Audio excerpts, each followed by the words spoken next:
প্রথমবারের মতো Asia cup ফাইনালে মুখোমুখি ভারত পাকিস্তান। ঢাকা, দুবাই আন্তর্জাতিক স্টেডিয়ামে এবার ইতিহাস রচিত হতে যাচ্ছে।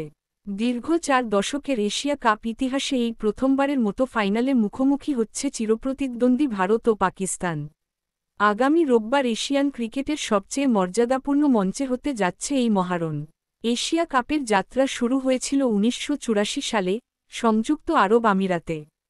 3 দল, ভারত, পাকিস্তান ও শ্রীলঙ্কা, নিয়ে আয়োজিত সেই প্রথম আসরে লিগ পদ্ধতিতে চ্যাম্পিয়ন হয় ভারত। এরপরের আসরগুলোয় বহুবার ফাইনালে খেলেছে 2 দল, কিন্তু কখনো মুখোমুখি হয়নি শিরোপা নির্ধারণী ম্যাচে।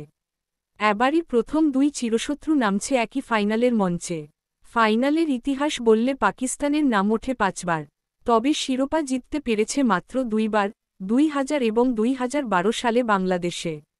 অন্যদিকে, ভারত এশিয়া কাপে সবচেয়ে বেশি 11 বার খেলেছে ফাইনাল এবং রেকর্ড 8 বার চ্যাম্পিয়ন হয়েছে।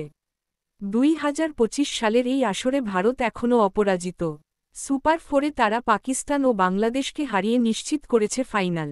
বিপরীতে পাকিস্তান ভারত ম্যাচে হারের পর দুর্দান্তভাবে ঘুরে দাঁড়িয়ে শ্রীলঙ্কা ও বাংলাদেশকে হারিয়ে জায়গা করে নিয়েছে শিরোপা লড়াইয়ে। সব মিলিয়ে আসন্ন রোববারের ফাইনাল শুধু একটি ম্যাচ নয়, বরং এশীয় ক্রিকেট ইতিহাসের এক অনন্য অধ্যায়। বিশ্বজুড়ে কোটি কোটি দর্শক অপেক্ষায়, দুবাইয়ে কে জিতবে এশিয়ার সিংহাসন, ভারত নাকি পাকিস্তান?